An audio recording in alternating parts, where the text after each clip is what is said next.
안녕하십니까. 뉴스 플러스입니다. 통일교 청탁 의혹에 있는 윤영호 전 세계본부장의 결심 공판이 진행되고 있습니다. 윤 전 본부장이 제기한 민주당의 금품 수수 의혹에 대해서 추가 발언이 나올지 주목됩니다. 취재 기자를 연결합니다. 안동준 기자. 네, 서울중앙지방법원입니다. 네, 윤 전 본부장 결심 공판 어떻게 진행되고 있습니까? 네, 윤영호 전 세계본부장의 정치자금법 위반 혐의 결심 공판은 오후 4시부터 시작될 예정이었는데요. 윤 전 본부장이 지난 공판에서 민주당의 금품 수수 의혹에 대해 추가 내용을 언급할지 고민하고 있다고 밝히면서 재판에는 방청객들이 대거 몰렸습니다. 이 때문에 법원이 30석 규모 중개법정을 추가로 설치했고 재판 시작이 10여 분 정도 지연되기도 했습니다. 오늘 재판에서는 먼저 공소사실에 대한 설명 등 특검 측의 최종 의견 진술이 진행됐습니다. 이어진 최종 변론에서 윤 전 본부장 측은 대선 국면이었던 지난 2022년 통일교 행사 당시 한학자 총재가 민주당과 국민의힘 양당 후보에 참석할 것을 제안하라고 지시했다고 밝혔습니다. 이어 특검 측이 주장하는 공소사실에는 특정 정당이나 정파에만 접근한 걸로 보인다며 오해 소지가 있어 당혹스럽다는 윤 전 본부장의 입장을 전했습니다. 윤 전 본부장 측은 특히 특검 측이 확보한 증거들이 위법하게 수집됐다는 데 집중하면서 무죄가 선고돼야 한다고 주장했습니다. 특검 측의 구형 의견과 윤 전 본부장의 최후 진술도 이어서 진행될 예정입니다. 예, 오늘 윤 전 본부장 최후 진술에 관심이 쏠리죠? 네, 그렇습니다. 앞서 말씀드린 대로 윤 전 본부장이 최후 진술에서 민주당의 금품 수수 의혹에 대해 어떤 이야기를 꺼낼지 관심인데요. 윤 전 본부장은 지난 기일 피고인 신문을 통해 민주당 장관급 인사 4명과 접촉했고 2명은 한학자 총재와 직접 만났다고 진술했습니다. 문재인 정부 시절에는 여당이었던 민주당과 더 가까웠다면서 국민의힘과만 접촉한 게 아니라는 주장을 펼친 건데요. 지난 8월 특검과의 면담에서는 여야 정치인을 합쳐 5명에게 금품을 건넸다는 진술을 한 것으로 파악됐습니다. 이 가운데 한 명이 전재수 해양수산부 장관이라는 의혹이 제기되기도 했습니다. 윤 전 본부장이 오늘 최후 진술을 통해 금품을 건넨 정치인들의 실명을 밝힌다면 앞으로 파장은 더 커질 걸로 보입니다. 지금까지 서울중앙지방법원에서 YTN 안동준입니다.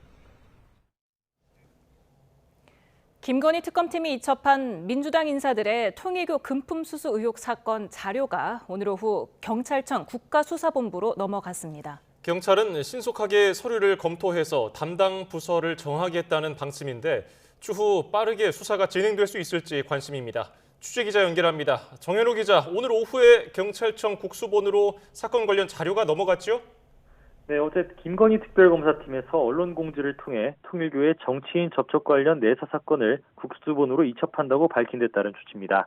협의를 거친 뒤 오늘 오후 김건희 특검에서 관련 자료를 경찰청 국수본으로 넘긴 것으로 파악됐습니다.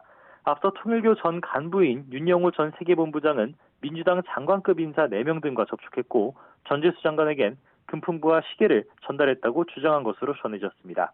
특검은 지난 8월 이 같은 진술을 확보했지만 수사 대상에 해당하지 않는다고 판단하면서 수사에 착수하지 않았던 건입니다. 네, 경찰에서 어떤 팀이 수사를 맡을지 검토하고 있다고요? 네, 경찰은 신속하게 서류를 검토해서 사건을 수서부서에 배당하겠다는 방침입니다. 일단 경찰엔 현재 특검에서 남은 수사를 인계받는 특별수사본부가 꾸려져 있습니다. 다만 지금은 최상병 특검만 종료돼 있는 상황이라 관련 사건을 담당하는 한 개 팀만 있고 김건희 특검 사건을 전담하는 팀이 아직 없습니다. 이에 따라 기존 수사부서가 먼저 자료를 받아 조사를 시작할지 등에 관심이 쏠리고 있습니다. 수사 속도 등도 관건이 될 것으로 보입니다. 윤영호 전 본부장의 주장처럼 금품을 건넨 시점이 2018년이라면 정치자금법 위반 혐의가 적용될 경우 공소시효는 7년으로 올해 안에 끝날 수 있기 때문입니다. 다만 뇌물수수 혐의로는 공소시효가 최대 15년까지 늘어날 수 있습니다. 수수한 액수가 3천만 원 이하인 경우 공소시효는 최대 7년이지만 3천만 원에서 1억 원 사이인 경우 공소시효가 10년, 그 이상은 15년입니다. 이러한 공소시효와 관련된 논의를 포함해 경찰이 전반적인 자료 검토를 마칠 때까지 시간이 다소 필요할 것으로 보입니다. 지금까지 사회부에서 YTN 정현우입니다. 이재명 대통령이 특정 종교단체와 정치인의 불법적 연루 의혹을 여야 그리고 지위고하와 관계없이 엄정하게 수사하라고 지시했습니다. 통일교 관련 의혹에 여당 인사들의 이름까지 거론되며 논란이 커지자 정면 돌파에 나선 것으로 보입니다. 강진원 기자입니다. 위법 행위를 한 종교단체는 해산시켜야 한다며 사실상 통일교를 향해 직격탄을 날렸던 이재명 대통령. 강한 비판을 쏟아냈던 국무회의 바로 다음 날 지시사항을 또 내놨습니다. 특정 종교단체와 정치인의 불법적 연루 의혹을 여야 그리고 지위 고하와 관계없이 엄정하게 수사하라고 주문한 겁니다. 이 대통령은 어떤 종교인지는 언급하지 않고 예정된 일정을 소화했지만 우리 반도체 산업에 종사하는 우리 연구진 또 기업인 여러분들 이렇게 만나뵙게 돼서 참으로 반갑습니다. 대통령실 안팎에선 윤석열 정권 그리고 국민의힘 인사들과 유착 의혹으로 특검 수사를 받은 통일교를 재차 겨냥한 거란 말이 나왔습니다.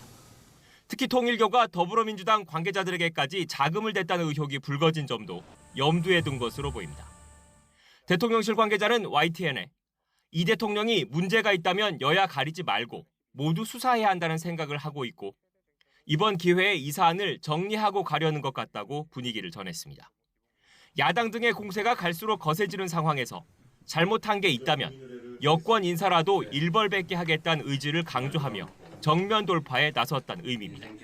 이와 별개로 법을 심각하게 어긴 종교단체를 해산하는 방안은 법제처와 함께 주무부처인 문화체육관광부 또한 검토에 들어간 것으로 파악됐습니다.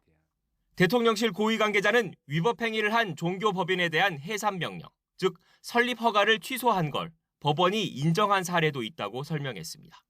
이 대통령의 최근 종교단체 관련 언급은 종교의 정치 개입을 매우 경계하는 평소 생각과도 맥이 닿아 있다는 분석입니다.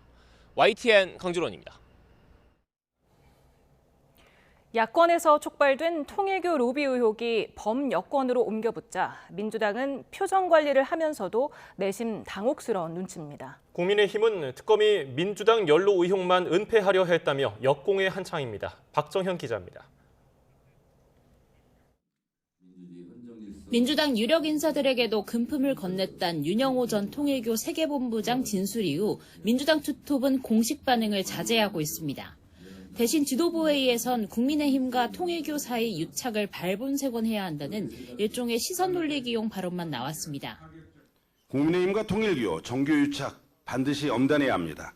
헌법과 법률을 위반하면 누구든 책임을 져야 하며 종교단체도 예외일 수 없습니다. 내부적으로는 추가 폭로를 예의주시하며 물밑 사실관계 파악에 분주한 모습인데 다만 특검이 민주당 의혹만 뭉갰다는 편파 수사 비판에는 의혹이 있다면 있는 그대로 경찰에서 수사하고 처벌받으면 된다며 선긋기에 나섰습니다. 특검에서 할 수 없었기 때문에 넘긴 것이죠. 그냥 덮은 것이 아니고요. 돌아다니는 어떤 설, 소문 이런 것만 가지고 당 지도부가 어떤 조치를 할 수가 없는 것은 상식이고요. 국민의힘은 야당과 통일교를 연관 지으려 난리치더니 정작 뒤에서 돈을 받은 건 민주당이었다며 특검이 편파 플레이를 한다고 맹비난했습니다. 같은 혐의에 권성동 의원을 구속한 특검이 전재수 장관이 금품을 받았다는 진술을 지난 8월 확보하고도 공소시효가 임박한 지금에야 경찰에 사건을 넘겼다며 은폐 의혹을 제기했습니다. 통일교의 내부 문건이라는 더욱 확실한 증거가 나온 전재수 장관과 더불어민주당을 상대로는 수사를 개시하기는커녕 아예 공소시효를 넘기기 위해 윤 전 본부장이 2022년 대선 당시 이 대통령 최측근 의원을 통해 접촉을 시도했다는 보도를 고리로 통일교와 만난 적 있는지 이 대통령이 답하라고 전선을 넓혔습니다. 대통령이 종교단체 해산을 운운하며 입막음을 시도하는데 민주당 의원 실명이 한 명이라도 나오면 엄청난 역풍에 휩싸일 거라고 경고했습니다. 그 종교단체가 위헌 위법이어서 해산되어야 된다면 그러면 당연히 민주당은 해산되어야 할 정당일 것입니다. 여야가 공수를 교대한 분위기인데 통일교 측 추가 진술과 수사 상황에 여의도가 촉각을 곤두세우고 있습니다. YTN 박정현입니다. 더불어민주당은 통일교 관계자가 정진상 전 당대표 정무조정실장과 접촉했다는 의혹은 사실이 아니라고 밝혔습니다. 김지호 대변인은 정 전 실장은 해당 내용이 전혀 사실이 아니며 통일교 측과 어떠한 접촉도 없었다 말했다고 전했습니다. 앞서 건진법사 전성배 씨 알선 수재 혐의 공판에서는 통일교 측이 20대 대선 직전 이재명 대통령의 최측근 정 전 실장에게 접촉을 시도한 정황이 담긴 녹음 파일이 재생됐습니다. 성과급 정상화를 요구하는 한국철도노조가 한국철도공사 코레일과의 협상 결렬에 따라 내일 오전 9시부터 파업에 들어갑니다. 내일 출퇴근 시간에 교통 혼잡이 우려되는데요. 취재 기자를 연결합니다. 최두희 기자, 협상이 잘 안 됐군요. 네, 그렇습니다. 코레일과 철도노조는 오늘 오후 3시부터 서울 중구 코레일 서울본부에서 협상을 벌였지만 타협점을 찾지 못해 30분 만에 결렬됐습니다. 이에 따라 노조는 예정대로 내일 오전 9시부터 파업을 시작한다고 밝혔습니다. 철도 노조 파업은 지난해 12월 이후 약 1년 만인데요. 최대 쟁점은 성과급 정상화 여부였습니다. 코레일은 공기업 가운데 유일하게 기본급의 80%를 성과급 지급 기준으로 적용받고 있는데요. 노조는 이를 다시 100%로 정상화하라고 개선을 요구하고 있지만 뾰족한 타협점이 도출되지 못하는 것으로 보입니다. 노조는 성과급 정상화에 대한 정부 해결 약속이 없으면 교섭 재개가 불투명하다고 못 박은 상황인데요. 다만 대화 창구가 열려 있다고 덧붙여 밤새 교섭이 재개될 가능성도 열려 있습니다. 네, 이에 따라 당장 내일부터 특히 출퇴근 시간 교통 혼잡이 불가피할 것으로 보이는데 코레일이 파업 기간 열차 운행률을 밝혔죠? 네, 그렇습니다. 코레일은 파업 기간 열차 운행률이 수도권 전철의 경우 평시 대비 75% 수준이 될 거로 내다봤습니다. 다만 출근 시간대는 90% 이상 운행하는데요. 또 KTX는 66.9%, 일반 열차 새마을호는 59%, 무궁화호는 62% 수준으로 운행한다고 덧붙였습니다. 화물 열차의 경우엔 수출입 화물과 산업 필수품 등 긴급 화물 위주로 수송하고 평시에 21.5%를 유지하기로 했습니다. 아울러 파업 시 운용 인력은 평시 인력의 62.6% 수준이라고 덧붙였습니다. 코레일은 파업 기간 열차 이용 전 운행 여부를 반드시 확인해달라고도 당부했습니다. 정부도 비상대책본부를 24시간 가동하고 대체교통편 마련에 나섰습니다. 정부는 광역전철과 KTX에 동원할 수 있는 대체 인력을 집중적으로 투입해 열차 운행률을 최대한으로 끌어올리겠다고 설명했습니다. 또 고속, 광역버스, 국내선 항공기와 같은 대체 교통수단을 최대한 투입해 국민 불편을 최소화한다는 계획입니다. 지금까지 YTN 최두입니다. 네, 오늘 오후 4시 10분쯤부터 윤영호 전 통일교 세계본부장에 대한 결심 공판이 진행 중이었습니다. 정치자금법 위반 혐의였는데요. 특검이 조금 전에 이 윤영호 전 본부장에 대해서 총 징역 4년을 구형했다는 속보가 들어왔습니다. 예, 윤영호 본부장에 대해서 특검은 김건희 씨와 권성동 국민의힘 의원에게 금품을 건넸다는 의혹과 관련해서 방금 전해드린 대로 징역 4년을 재판부에 요청했습니다.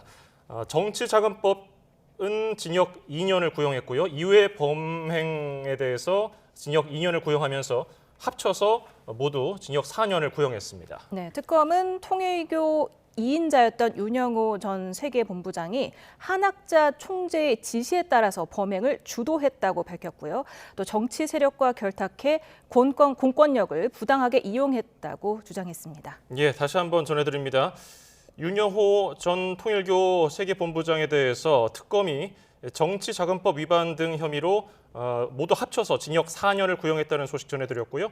또 다른 속보도 전해드리겠습니다. 네, 김건희 특검팀이 이첩한 민주당 인사들의 통일교 금품 수수 의혹 사건 자료가 오늘 오후 경찰청 국가수사본부로 넘어갔다는 소식 앞서 전해드렸는데요. 경찰청 국가수사본부에서는 오늘 오후 1시 10분쯤 민중기 특검 측으로부터 통일교 관련된 사건 기록을 인편으로 접수했다고 밝혔고요.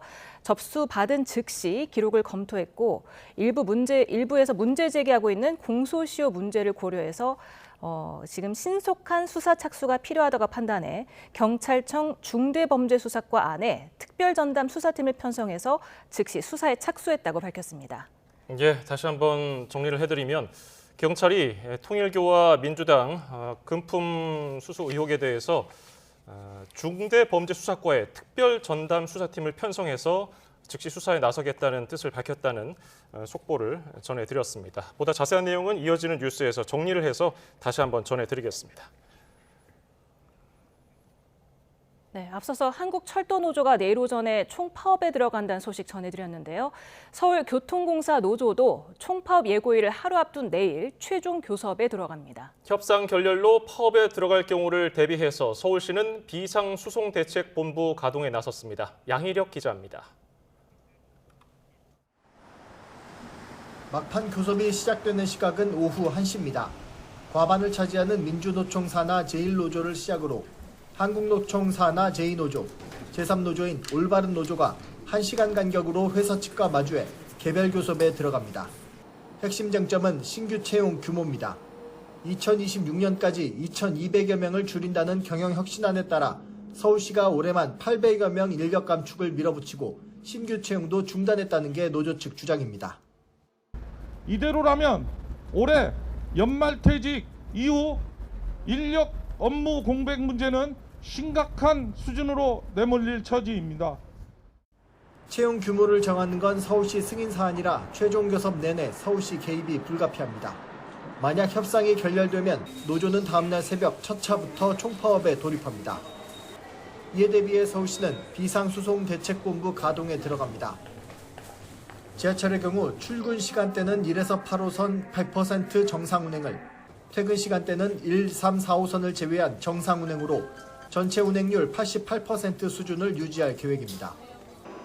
파업에 참여하지 않거나 협력업체 직원 등 13,000여 명을 확보해 지하철 수송은 물론 현장 안전관리에도 투입합니다. 시내버스는 344개 일반 노선의 집중 배차 시간대를 오전과 오후 1시간씩 늘립니다. 더구나 코레일도 총파업에 들어가는 만큼 지하철 파업과 동시에 진행되더라도 추가 차량 투입으로 수송력을 최대한 확보한다는 방침입니다. 수도권을 오가는 시민을 고려해 경기와 인천 역시 파업에 대비해 비상수송 대책을 마련하고 대체 교통수단 등 대비에 나섰습니다. YTN 양일혁입니다. 3천만 명이 넘는 개인정보 유출 사태의 책임을 지고 쿠팡 박대준 대표가 전격 사임했습니다. 사실상 경질로 풀이되는데 사태 수습에 미국 모 회사가 본격적으로 나설 것으로 보입니다. 최하영 기자입니다. 쿠팡의 개인정보 유출 사실이 알려진 지 11일 만에 박대준 대표가 자리에서 물러났습니다. 박 대표는 국민께 실망드려 매우 송구스럽게 생각한다며 사태의 발생과 수습 과정에서의 책임을 통감하고 모든 직위에서 물러나기로 했다고 밝혔습니다. 사태가 커지면서 사실상 경질된 것으로 풀이됩니다. 박 대표는 그동안 정보 유출 사태는 자신의 책임이라는 입장을 거듭 밝혀왔습니다. 사과할 의향이 없는 겁니까 그럼? 김범석 의장은? 제가 지금 현재 이 사건에 대해서 전체 책임을 지고 있고 제가 한국 법인의 대표로서 끝까지 책임을 지고. 박 대표 후임에는 미국 모 회사인 쿠팡 INC의 해럴드 로저스 최고관리 책임자 겸 법무총괄이 임시대표로 선임됐습니다. 내부에선 창업주인 김범석 쿠팡 의장의 복심으로 평가받는 것으로 알려졌습니다. 로저스 임시대표는 고객 불안 해소와 함께 위기를 수습하고 조직 안정화에 주력할 것으로 보입니다. 그동안 한국 법인이 사태 대응을 해왔지만 전관 채용 논란과 부실한 사과문 등으로 비판받은 만큼 앞으로는 미국 법인이 적극 나설 전망입니다. 다만 김범석 의장이 증인으로 채택된 17일 청문회를 앞두고 외국인 임시대표를 내세운 것은 책임 회피 아니냐는 우려의 목소리도 나옵니다. 쿠팡은 이번 사태에 대해 거듭 사과하면서 정보 보안을 강화하고 신뢰 회복에 최선을 다하겠다고 밝혔습니다. YTN 최하영입니다. 김민석 총리가 쿠팡의 고객 정보 유출 문제가 심각한 수준을 넘어섰다며 법적 조치를 예고했습니다. 또 유사 사고의 재발을 막기 위해 징벌적 과징금을 도입하고 실질적인 손해배상도 추진하겠다고 강조했습니다. 김문경 기자입니다. 3,300여만 명의 개인정보가 유출된 쿠팡 사태와 관련해 정부가 강력 대응에 나섰습니다. 김민석 국무총리는 국가정책조정회의에서 쿠팡의 위법 사항에 대해 엄정 조치하겠다고 밝혔습니다. 김 총리는 고객정보 유출 문제가 심각한 수준을 넘었다며 이같이 강조했습니다. 정부는 사고 경위에 대한 신속하고 정확한 조사와 함께 법 위반 사항에 대해서 엄정하게 조치할 것입니다. 정부는 쿠팡의 개인정보 유출과 관련해 안전조치 위반 여부를 집중적으로 들여다보고 있습니다. 이를 위해 지난달 말 민관합동조사단도 꾸렸고 법적 조치와 함께 제도 개선도 약속했습니다. 징벌적 과징금을 도입하고 실질적인 손해배상을 추진해 사후 대응에서 사전 예방 체계를 더 강화하겠다는 방침입니다. 김 총리는 이어 최근 SNS로 급속히 확산하고 있는 생성형 AI 등을 활용한 과장 광고는 중대한 범죄 행위라며 철저한 단속에 나설 것을 주문했습니다. 시장 질서 불안뿐만 아니라 소비자에 대한 피해가 아주 심한 그런 중대한 범죄 행위로 판단하고 있습니다. 그러면서 AI 생산물 표시 의무제를 도입하는 것과 함께 과징금도 대폭 올리고 징벌적 손해배상을 도입하겠다고 덧붙였습니다. 이 밖에 겨울철 감염병과 관련해 고위험군을 대상으로 국가 예방접종은 물론 학교 등을 중심으로 감염병 전파를 차단하는 데 주력해 줄 것을 당부했습니다. YTN 김문경입니다. 쿠팡 대규모 고객 정보 유출 사태와 관련해서 시민단체들이 쿠팡에 피해 고객 1인당 최대 50만 원 보상 등을 요구하는 집단 분쟁 조정을 신청한다고 밝혔습니다. 민주사회를 위한 변호사 모임과 참여연대, 한국소비자연맹은 오늘 기자회견을 열고 집단 소송 제도가 없는 상황에서 신속한 피해 회복을 위한 결정이라며 이같이 밝혔습니다. 이어서 이번 집단 분쟁 조정에는 지난 3일부터 일주일 동안 시민 620명이 참여했다며 와우 회원 피해자는 1인당 50만 원, 일반 또는 탈퇴 회원에는 30만 원을 지급하라는 요구를 담았다고 설명했습니다. 수능 시험 출제 기관이죠. 한국교육과정평가원의 수장이 올해 수능 영어 난이도 조절 실패에 책임을 지고 사임했습니다. 수능 오류와 논란 등으로 교육과정평가원장이 임기를 다 채우지 못하고 중도에 낙마하는 사례가 되풀이되고 있습니다. 이문석 기자입니다. 오승걸 한국교육과정평가원장이 결국 사임했습니다. 2026학년도 대학 수학능력시험에서 영어 영역 1등급 비율이 3.11%로 역대 최저를 기록한 게 문제였습니다. 채점 결과가 나오자 수능 영어 출제가 교육과정의 학습 정도를 평가한다는 절대평가 취지에 맞지 않았다는 비판이 거세게 일었습니다. 절대평가 취지에 맞는 시험 난이도를 목표로 하였으나 당초 취지와 의도에 다소 미치지 못하는 결과가 나왔는데 이에 대해서 유감스럽게 생각합니다. 하지만 논란은 사그라지지 않았고 평가원 누리집엔 난이도 실패에 대한 책임을 묻는 글이 계속 올라왔습니다. 이럴 바엔 영어를 상대평가로 되돌리라는 목소리까지 커지자 교육부 장관이 진화에 나서기도 했습니다. 과도하게 난이도 조절에 실패한 건 사실이지만 이것을 바로 평가 방식의 전환으로 판단하는 게는 좀 어려움이 있다고 생각합니다. 결국 교육부가 영어 문제 출제와 검토 과정을 조사하겠다고 밝힌 뒤 5일 만에 오 원장은 사임을 결심했습니다. 수험생과 학부모님들께 심려를 끼쳐드리고 입시에 혼란을 야기한 점에 대해 무거운 책임을 통감한다고 밝혔습니다. 역대 평가원장 12명 가운데 8명이 중도 사임했는데 이 가운데 난도를 이유로 그만둔 건 오 원장이 처음입니다. 평가원은 이번에도 출제 전 과정을 검토하고 개선안을 마련해 수능 문제가 안정적으로 출제되도록 최선을 다하겠다는 약속을 되풀이했습니다. YTN 이문석입니다. 1960에서 70년대 영화계 황금기를 이끌었던 배우 김지미 씨가 향년 85세로 미국에서 별세했습니다. 사인은 저혈압 쇼크로 알려졌고 미국 현지에서 장례 절차가 마무리될 것으로 보여서 별도로 영화인장은 치르지 않을 것으로 보입니다. 이광현 기자입니다. 제13회 대종상 시상식입니다. 이날식에서 영화 토지에 출연한 김지미 양이 여우 주연상을 1974년 고 김수용 감독이 만든 영화 토지로 대종상에서 여우 주연상이 호명된 30대 김지미의 모습입니다. 60년대 한국 영화계 황금기를 이끌던 원로 배우 김지미가 향년 85세를 일기로 별세했습니다. 최근 대상포진 바이러스에 감염돼 건강이 악화한 이후 미국에서 세상을 떠난 것으로 알려졌습니다. 1940년생인 김지미는 영화 황혼열차를 통해 처음 영화계에 데뷔했고 춘향전과 토지 등 700여 편이 넘는 작품에 출연해 대종상은 물론 파나마 국제영화제 여우주연상을 받으며 국내외에서 활약했습니다. 한국의 엘리자베스 테일러로 불린 고인은 우리 영화사에 남긴 공로를 인정받아 각종 훈장과 공로상을 받기도 했습니다. 배우로서 연기도 아직 부족했고 완성됐다고 생각을 안 하기 때문에 아직도 처리 안 난 성장 과정에 놓여 있다. 영화에 대한 고인의 열정은 후배 양성을 위한 제작자나 영화 행정가로도 이어졌습니다. 자신의 이름을 딴 회사를 만들고 영화진흥위원회 위원과 한국영화인협회 이사장 등을 거쳐온 영화계 어른 김지미. 얼마 전 이순재를 떠나보낸 우리 대중문화계에 다시 추모와 애도의 목소리가 이어지고 있습니다. YTN 이광현입니다. 김지미 씨 별세 소식이 전해지자 영화인의 추모 물결이 이어지고 있습니다.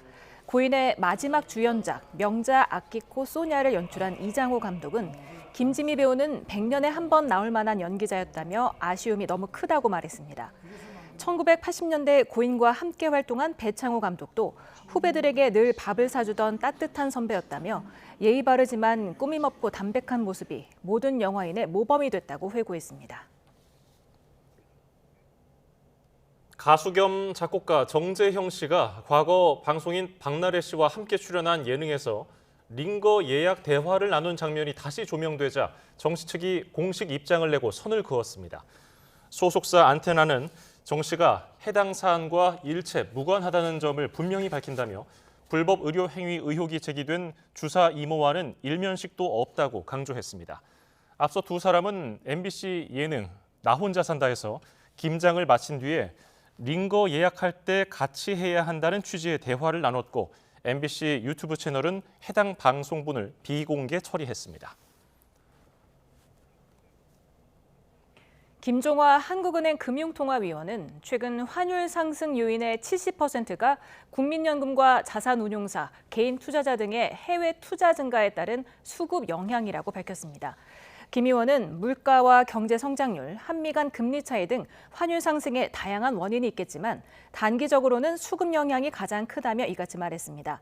이어 각 경제 주체가 합리적으로 행동했지만 경제 전체적으로 봤을 땐 고환율을 야기했다며 어떻게 대응할지 정부와 하느니 고민 중이라고 설명했습니다.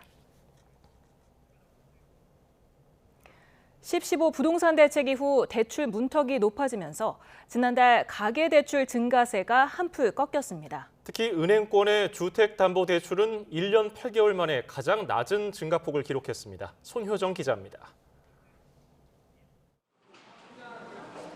은행과 제2금융권의 가계대출은 11월 한 달 동안 4조 1천억 원 늘었습니다. 증가 규모가 10월보다 8천억 원 줄면서 오름세가 더뎌졌습니다. 주택담보대출도 2조 6천억 원 증가에 머물며 오름폭이 20%가량 축소됐습니다. 은행권으로 좁혀보면 이런 둔화 흐름은 더 뚜렷합니다. 한 달 사이 1조 9천억 원 늘며 10월의 절반 수준에 그쳤습니다. 특히 주담대는 7천억 원 증가했는데 지난해 3월 이후 1년 8개월 만에 가장 낮은 오름폭입니다. 은행권 대출 문턱이 높아지면서 수요가 카드, 보험사 등으로 이동해 오히려 2금융권 가계대출은 2조 원 넘게 늘었습니다. 신용대출을 포함한 기타 대출은 주식 투자 확대로 10월과 비슷한 수준을 유지했습니다. 한국은행은 은행이 가계대출 총량 관리에 나서고 전세자금 수요도 줄면서 전체적으로 주담대 증가폭이 크게 줄었다고 평가했습니다. 다만 10.15 대책 이전 늘어난 주택 거래량이 시차를 두고 반영될 수 있는 만큼 시장 상황을 더 지켜봐야 한다고 덧붙였습니다.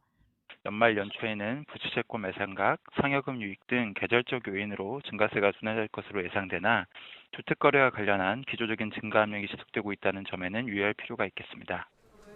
이와 함께 금융당국은 내년 상반기까지 지방 주택담보대출에 대해 2단계 스트레스 DSR 규제를 유지하기로 했습니다. 지난 7월부터 3단계 규제가 시행됐지만 지방 부동산과 건설 경기가 침체된 점을 고려해 적용 시점을 6개월 더 미뤘습니다. 또 전세대출 보증 심사 과정에서 집값 산정 방식도 개선해 세입자가 원하면 최근 6개월 이내 감정평가액을 주택 가격으로 인정하기로 했습니다. YTN 손유정입니다. 건설업과 제조업 일자리 부진이 청년층 고용 위축으로 이어지며 청년층 고용률이 19개월 연속으로 하락했습니다. 30대도 실업자가 늘고 쉬었음 인구는 11월 기준으로 역대 가장 많았습니다. 오인석 기자입니다. 지난달 취업자는 22만 5천 명 늘며 두 달째 20만 명 안팎의 증가세가 이어졌습니다. 60세 이상에서 33만 3천 명 늘며 증가세를 이끌었습니다. 반면 15세에서 29세 청년층 취업자는 17만 7천 명 감소했습니다. 청년층 고용률은 44.3%로 1년 전보다 1.2%포인트 떨어지며 19개월째 하락했습니다. 청년층 취업 비중이 높은 제조업과 건설업 부진이 청년층 고용 한파로 이어지고 있다는 게 정부 설명입니다. 건설업 취업자는 13만 명 넘게 줄며 19개월 연속 감소세가 이어지고 있고 제조업도 17개월째 줄었습니다. 숙박 음식점업 취업자도 민생회복 소비 쿠폰 효과가 줄면서 2만 2천 명 감소했습니다. 경력직 채용 위주로 간다든지 수시 채용이라든지 뭐 그런 부분들이 좀 청년층에게 어려운 것 같고, 그리고 청년층이 주로 많이 취업되어 있는 산업이 이제 숙박 음식점업이나 제조업 이런 쪽이 좀 많이 포진되어 있는데 그런 쪽 산업이 좀 어려운 부분들도 영향을 받고 있는 것 같습니다. 30대도 취업자 증가폭은 축소되고 실업자와 쉬었음 인구는 늘었습니다. 30대 실업자는 3만 8천 명 늘었는데 4년 8개월 만에 가장 큰 증가폭입니다. 30대 쉬었음은 6천 명 늘어난 31만 4천 명으로 11월 기준 최대 규모입니다. 다만 30대는 인구가 증가하면서 취업자와 실업자 등 경제 활동 인구가 늘고 있다는 게 정부 설명입니다. 정부는 고용 취약 부분인 쉬었음 인구를 정밀 분석해 조만간 맞춤형 지원 방안을 내놓겠다는 방침입니다. YTN 오인석입니다. 국민의힘은 더불어민주당이 추진하는 내란 전담 재판부와 법 왜곡죄 등을 8대 악법으로 규정하고 이를 저지하기 위한 릴레이 국회 천막 농성에 돌입했습니다. 릴레이 농성 첫 주자로 나선 장동혁 대표는 사법부가 무너지면 민주주의를 지킬 힘은 이제 국민밖에 없지만 민주당은 그마저 야당의 필리버스터를 제한하는 법안을 통해서 입틀막을 시도한다고 말했습니다. 송원석 원내대표도 사법 파괴 5대 악법에 현수막 하나 마음대로 못 걸게 하는 입틀막 3법이 완성되면 그야말로 전체주의 국가로 가는 거라며 총력 투쟁하겠다고 밝혔습니다. 더불어민주당은 정기국회 마지막 본회의에서 충돌을 빚은 국민의힘 나경원 의원의 필리버스터를 토론의 껍데기를 쓴 정치쇼라고 비판했습니다. 문금주 원내대변인은 어제 난동은 나경원 의원이 주연, 곽규택 의원이 조연을 맡은 한편의 활극으로 용납할 수 없다며 두 의원을 국회 윤리특위에 제소하고 가능한 모든 징계를 추진하겠다고 언급했습니다. 반면 국민의힘은 우원식 국회의장이 나경원 의원의 필리버스터 도중 마이크를 끈 걸 두고 전대미문의 폭거이자 편파적 횡포라며 국회법 위반 법적 조치를 예고했습니다. 송원석 원내대표는 과거 필리버스터 과정에서 민주당 이하경 의원은 시를 낭송했고 최민희 의원은 소설을 읽었으며 강기정 광주시장은 노래를 하는 등 주제에 맞지 않은 토론이 한두 번이 아니었다며 그럴 바에는 차라리 의장직을 내려놓고 친정인 민주당으로 돌아가라고 비판했습니다. 국민의힘 이뉴환 의원이 비상계엄 이후 이어진 불행을 극복해야 한다며 비례대표직에서 전격 사퇴했습니다. 흑백 진영 논리를 극복해야 한다고 말했는데 정치 환경에 무력감을 느낀 것으로 보입니다. 박희재 기자입니다. 대한민국 1호 특별 귀화자 푸른은의 한국인은 의사 가운을 벗고 2년 전 국민의힘 혁신위원장으로 긴급 수혈됐습니다. 듣고 변하고 희생할 각오가 돼 있어요. 와이프하고 아이만 빼고 다 바꿔야 된다. 윤석열 정부 집권 여당의 혁신을 이끌다 42일 만에 물러난 뒤 비례대표로 금배지를 달았습니다. 그리고 1년 6개월 본업으로 돌아간다면서 의원직 사퇴를 전격 선언했습니다. 인 의원은 기득권을 내려놓고 국민 통합에 기여하겠다. 진영 논리만 따라가는 정치 행보가 국가 발전의 장애물이다. 힘줘 외쳤습니다. 흑백 논리와 진영 논리는 벗어나야지만 국민 통합이 가능하다고 생각합니다. 인 의원이 꾸준히 정치 혁신을 시도했고 맞는 역할도 고민했지만 12.3 비상계엄 이후 무력감을 느꼈다는 게 주변 설명입니다. 윤 정부의 계엄 이후 지난 1년간 이어지고 있는 불행한 일들은 대한민국 미래를 위해 극복해야 할 일이라고 생각합니다. 인 의원은 회견 전에 장동혁 대표 등과 면담했고 회견 이후 국회의장실을 찾아 사퇴 의사를 전달한 것으로 전해졌습니다. 깜짝 사퇴에 여야 모두 아쉬움을 표했습니다. 하지만 국민의힘은 극단적인 진영 논리와 정부 여당의 폭주를 지적했고 민주당은 발목 잡기와 의사진행 방해를 언급하며 신경전을 펼쳤습니다.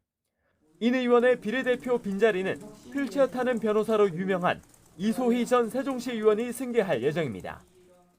흑백 진영 논리를 끊어야 한다는 인 의원의 마지막 발언이 나온 날에도 국민의힘은 당원 게시판 내용으로 시끄러웠고 여야는 상임위 곳곳에서 고성 충돌했습니다. YTN 박희재입니다. 네, 통일교 2인자였던 윤영호 전 세계본부장의 정치자금법 위반 혐의 결심 공판이 진행됐고 검찰이 징역 4년형을 구형했다는 소식 앞서 속보로 전해드렸는데요. 조금 전에 윤영호 전 본부장의 최후 진술이 끝났습니다. 앞서서 관심을 모았던 민주당 접촉 관련 언급 없이 최후 진술을 종료했는데요. 몇 가지 소개해드리겠습니다. 작은 바람과 희망도 갖기 어렵게 살았고 이번 사건의 진실을 밝히기 위해 버텨왔다.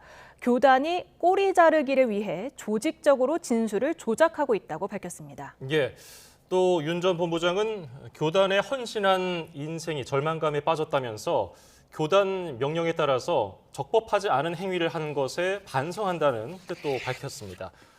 그리고 공판 절차가 마무리됐으니까 보석을 허가해달라는 요청도 재판부에 했고요.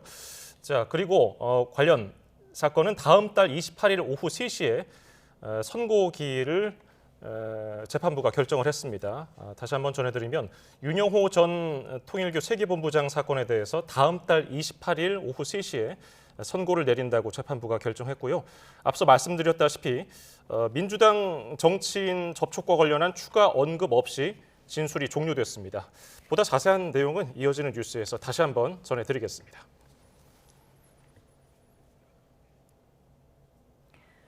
태안화력발전소 폭발 추정 화재와 관련해 경찰과 소방, 국과수 등이 현장 합동 감식을 진행했습니다. 또 태안화력발전소 앞에서는 비정규직 노동자 고 김용균 씨 7주기 추모 행사도 열렸습니다. 오승훈 기자입니다. 차량 여러 대가 태안화력발전소 앞에 멈춰섭니다. 태안화력발전소 화재와 관련해 경찰과 소방, 국과수와 고용노동부 등이 현장 합동 감식에 나선 겁니다. 일단 화재 현장 먼저 파악하고요. 자세한 설명을 드려야 될 것 같습니다. 전날 오후 2시 40분쯤 태안화력발전소 석탄 가스와 복합 발전 설비 1층에서 폭발음과 함께 불이 났습니다. 이 사고로 3층에 있던 60대 작업자 2명이 화상을 입어 병원으로 옮겨졌고 불은 1시간 50분 만에 꺼졌습니다. 태안화력발전소 관계자는 열교환기 보온재 보강 작업 중 불이 시작된 것으로 추정된다고 전했습니다. 경찰은 태안화력발전소 관계자 등을 참고인 신분으로 불러 조사할 예정이라고 밝혔습니다. 이에 앞서 국화를 손에 든 추모 인원들이 화력발전소에서 행진을 이어갑니다. 지난 2018년 컨베이어 벨트에 끼어 숨진 고 김영균 노동자 7주기 추모 행사입니다. 고인의 어머니는 사고 당시 아파했을 아들을 생각하며 추모 조형물에 목도리를 감아줬습니다. 아파했을 거 생각하고 밤새도록 쩔쩔매며 이랬을 것을 생각하니 엄마의 인이 어떻게 아프지 않을 수가 있어요. 어떻게 정말 마음은. 고 김영균 씨 사망사고를 계기로 중대재해처벌법이 만들어졌지만 지난 6월 김춘현 씨가 태안화력에서 기계에 끼어 숨지는 등 하청업체 노동자들의 노동 환경은 크게 바뀌지 않았습니다. 위험하고 더럽고 힘든 일을 주로 해요. 그걸 하면 할수록 노동자들은 위험에 계속 노출이 되니까 원청은 그런 걸 제대로 해주질 않아요. 그러니까 위험의 외조화가 계속 되는 거죠. 시민사회단체와 노동계 인사들은 정부를 향해 산재 위험에 노출된 고질적인 외조화 문제를 개선해달라고 촉구했습니다. YTN 오승훈입니다. 안창호 국가인권위원장이 진보단체의 저지로 끝내 인권의 날 기념식에 참석하지 못했습니다. 행사에 참석할 자격이 없다면서 진보단체가 안 위원장의 입장을 막은 건데 인권위 안팎에서 사퇴 촉구가 이어지고 있습니다. 송수현 기자입니다. 인권의 날 기념식이 열리는 행사장 앞에 팻말을 든 진보단체와 보수단체 회원들이 가득합니다. 안창호 인권위원장이 로비에 들어서자 진보단체 회원들이 앞을 가로막으며 기념식 참석을 제지합니다. 이들은 안 위원장이 차별금지법 제정에 사실상 반대하고 비상계엄을 옹호하는 태도를 보였다며 비판했습니다. 그러자 보수단체에서는 안 위원장의 인권 정책을 지지한다며 맞섰습니다. 어디 위원장님을! 진보와 보수단체의 대치 속에 안창호 위원장은 행사장으로 들어가지 못하고 물러서기를 3차례 반복했습니다. 결국 안 위원장은 행사에 참석하지 못했고 이석준 사무총장이 기념사와 시상을 대신 맡았습니다. 모든 국민의 인권 신장을 위해서 노력할 것이고 나아가 인권의 독립성 확보를 위해서 최선을 다할 것입니다. 취임 전 인사청문회부터 성소수자와 차별금지법 등에 대한 인식이 논란이 됐던 안 위원장은 윤 전 대통령 방어권 보장 안건 의결로 인권위 안팎에서 거센 비판을 받았습니다. 최근 인권위 직원 70% 정도가 참여한 설문조사에서는 77.4%가 안 위원장이 사퇴해야 한다고 답했고 전직 국가인권위원장과 인권위원 등은 국회에서 기자회견을 열고 안 위원장 취임 이후 인권보호보다는 혐오와 차별이 만연해졌다며 안 위원장 사퇴를 촉구했습니다. 하지만 안 위원장은 물러날 뜻이 없음을 분명히 한 가운데 당분간 논란이 이어질 것으로 보입니다. YTN 송수연입니다. 감사원이 윤석열 전 대통령 탄핵 심판 당시 헌법재판소를 부서 없애야 한다던 김용원 국가인권위 상임위원을 국가공무원법 위반 혐의로 고발했습니다. 감사원은 국회 요구에 따라 인권위의 헌정 부정행위 등을 감사한 결과 김 의원이 SNS를 통해 특정 정당이나 정치단체를 지지 또는 반대한 행위는 공무원법상 정치 중립 의무 위반에 해당한다며 이같이 조치했습니다. 서울 동부지검 세관 마약수사 외압 의혹 합수단에 파견된 백혜룡 경정이 합수단의 중간 수사 결과 발표 하루 만인 오늘 합수단이 실황조사 현장 검증 영상 일부분으로 사실을 왜곡하고 있다면서 현장 검증 조서 초안을 공개했습니다. 89쪽 분량의 초안에는 2023년 11월 10일과 13일 이틀에 걸쳐서 말레이시아 국적의 마약 밀수 혐의 피의자 3명을 상대로 현장 검증을 한 내용이 대화록 형식으로 담겼습니다. 다만 합수단이 경찰이 통역인을 데려가지 않아서 마약 운반책 간 허위 진술 종용이 이루어졌다고 한 9월 22일 첫 실황조사 내용은 포함되지 않았습니다. 더불어민주당이 추진해온 언론개혁법안 허위조작 정보근절법이 범여권주도로 소관 상임위 문턱을 넘었습니다. 국회 과방위는 오늘 정보통신망법 개정안을 민주당과 조국혁신당의 찬성으로 의결했습니다. 국민의힘은 정부와 여당이 언론 자유를 위축시키고 자유민주체제를 퇴행시키고 있다며 표결에 불참했습니다. 국회가 사법개혁의 방안으로 추진 중인 압수수색 영장 사전 신문제 도입을 두고 법원과 검찰, 학계 입장이 엇갈렸습니다. 대법원 공청회에서 한상훈 연세대 법학전문대학원 교수는 압수수색은 제2의 신체 구속이라고 불릴 만큼 중대한 기본권 침해를 수반한다며 사법 통제의 필요성이 더욱 절실하다고 지적했습니다. 하지만 소재환 대전지검 부장검사는 현재 압수영장 청구와 발부, 집행까지 걸리는 시간도 상당하다며 증거 인멸이나 증거 확보 지연이 우려된다고 강조했습니다.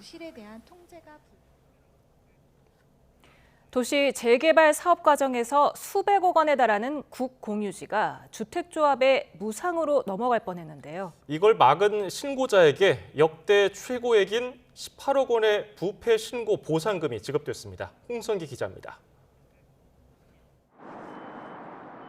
몇 년 전 수도권에서 도시 재개발 사업을 추진한 한 주택조합은 국공유지 10,000제곱미터를 매입하는 조건으로 사업 인가를 받았습니다. 그런데 이 조합은 매입 대상 토지를 절반으로 줄이고 그만큼 무상 양도 토지 면적을 늘려달라고 다시 요청했고 담당 구청은 이를 수용했습니다. 신고자 A씨는 구청의 이 같은 결정이 법적 근거가 없다며 국민권익위원회에 신고했습니다. 권익위는 신고 내용을 검토한 결과 구청 담당자들의 행위가 부패 행위에 해당한다는 결론을 내렸습니다. 부패 방지 권익위 법상 제2조 제4호 남목의 부패 행위에 해당됩니다.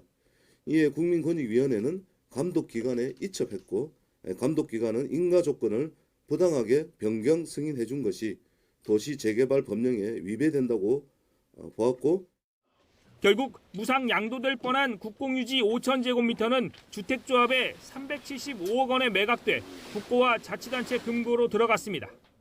권익위는 토지 판매 대금 375억 원을 근거로 신고자에게 부패 신고 보상금 18억 원을 책정해 지급했다고 밝혔습니다. 이는 지난 2002년 부패 신고 보상금 제도가 도입된 이후 개인에게 지급하는 역대 최고 금액입니다. 지금까지는 지난 2015년 원가를 부풀려 폭리를 취한 업체를 신고한 사람에게 지급됐던 11억 원이 최고액이었습니다. 주택조합이 매입해야 할 국공유지를 무상 양도해준 구청 담당자들은 감사를 통해 징계를 받은 것으로 확인됐습니다. YTN 홍성기입니다. 카카오가 대대적인 개편으로 논란을 빚은 카카오톡 친구 탭을 다음 주부터 복원합니다. 카카오는 오는 15일부터 과거 사용했던 카카오톡 친구 목록을 되살리는 방식으로 업데이트를 진행할 예정으로 알려졌습니다. 지난 9월 도입된 격자형 피드 형태의 친구 탭은 선택 옵션으로 바뀔 예정입니다. 독감 의심 환자가 6주 만에 감소세로 전환됐습니다. 질병관리청은 11월 마지막 주 독감 의심 환자가 1000명당 69.4명을 나타내서 10월 셋째 주 이후 처음 감소했다고 밝혔습니다. 하지만 초등학생의 경우 1000명당 175.9명으로 증가세가 이어지고 지난 겨울 정점 수준인 161.1명을 넘어서는 등 소아 청소년층 사이에서는 계속 독감이 번지고 있습니다. 국방부는 어제 우리 방공 식별구역 카디지에 러시아와 중국 군용기가 무단 진입한 데 대해서 양국에 엄중 항의했다고 밝혔습니다. 우리 측 항의는 이광석 국방부 국제정책관이 주한 중국 국방무관과 주한 러시아 국방무관에게 전화를 걸어 전달됐습니다. 우리 군은 국제법을 준수하는 가운데 카디지에서 주변국 항공기 활동에 적극 대응할 거라고 강조했습니다. 미 연방대법원의 관세에 대한 판결을 앞두고 트럼프 대통령이 연일 여론전에 몰두하고 있습니다. 관세 무효 판결 가능성이 제기되자 안보와 경제를 전면에 내세운 건데 최종 판결은 이르면 이달 안에 나올 것으로 보입니다. 워싱턴 홍상희 특파원입니다. 이번 주 트럼프 대통령은 관세 여론전에 올인한 모습입니다. 지난 7일에는 자신의 관세 정책으로 전 세계 8개의 전쟁을 종결시켰다고 주장했고 It's unbelievable for national security. I've ended 8 wars largely because of trade and because of tariffs. 중국과의 관세 전쟁으로 피해를 입은 농가에 17조 원 지원 발표 자리에서도 연방대법원이 관세 소송에 대해 올바른 결정을 내려야 한다고 촉구했습니다. So it's a very important thing, the tariff. The decision of the Supreme Court's a very important thing. We can do it other ways, but it's slow and it's cumbersome and it doesn't have the power. 오늘도 트럼프 대통령은 대법원이 관세 정책이 위법하다고 판결할 경우 미국의 국가안보에 역사상 최대 위협이 될 거라고 주장했습니다. 쉽고 빠르게 적용한 관세 덕분에 재정적으로 가장 강력한 국가가 됐지만 대법원이 부정적인 판결을 내놓는다면 재정도 무방비 상태가 될 거라고 경고했습니다. 연방대법원이 이르면 이달 안에 트럼프 관세에 대한 최종 판결을 내릴 것으로 예상되자 여론전으로 대법원 압박에 나선 겁니다. 트럼프 대통령이 국제비상경제권한법에 근거해 부과한 관세의 위법 여부를 심리하고 있는데 앞서 1, 2심은 잇따라 위법 판결을 내렸습니다. 트럼프 대통령은 패소하더라도 무역법 301조 등을 적용해 관세를 계속 부과할 계획이지만 코스트코 등 기업들은 관세 반환 소송을 제기하며 대법원 판결에 대비하고 있습니다. 관세 정책에 대한 여론 악화에 내년 상반기부터 물가 상승이 본격화할 거란 전망까지 나오면서 대법원 판결을 앞둔 트럼프 행정부와 공화당의 고심이 깊어지고 있습니다. 워싱턴에서 YTN 홍상입니다. 밤사이 비구름이 유입되면서 내일은 전국에 겨울비가 내리겠습니다. 양은 5에서 15mm로 겨울비답게 많지 않겠고 낮이면 대부분 그치겠는데요. 하지만 동해안에는 모레까지 이어지면서 눈이 쌓이는 곳이 있겠고 특히 영동에는 10cm 이상의 폭설이 쏟아지는 곳도 있겠습니다. 또 서쪽 지역은 낮부터 오후 사이, 대구와 경북은 저녁 한때 공기가 탁해지겠습니다. 그래도 큰 추위는 없습니다. 서울 아침 기온이 5도, 광주 7도, 대구 4도로 오늘보다 4도에서 6도가량 높겠고 낮 기온은 서울 8도, 광주 13도, 대구 15도로 오늘과 비슷하거나 조금 높은 수준을 보이겠습니다. 날씨 정보였습니다.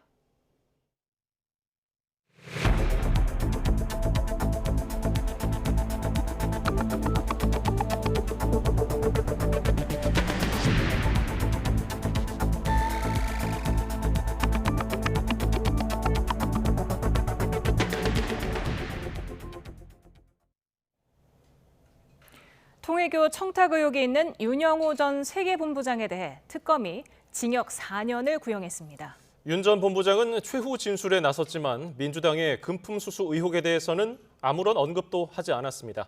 취재기자를 연결합니다. 권준수 기자, 특검이 윤 전 본부장에 대해서 징역 4년을 재판부에 요청했지요? 그렇습니다. 윤영호 전 세계본부장의 정치자금법 위반 혐의 결심 공판이 조금 전 오후 6시 10분쯤에 끝났습니다.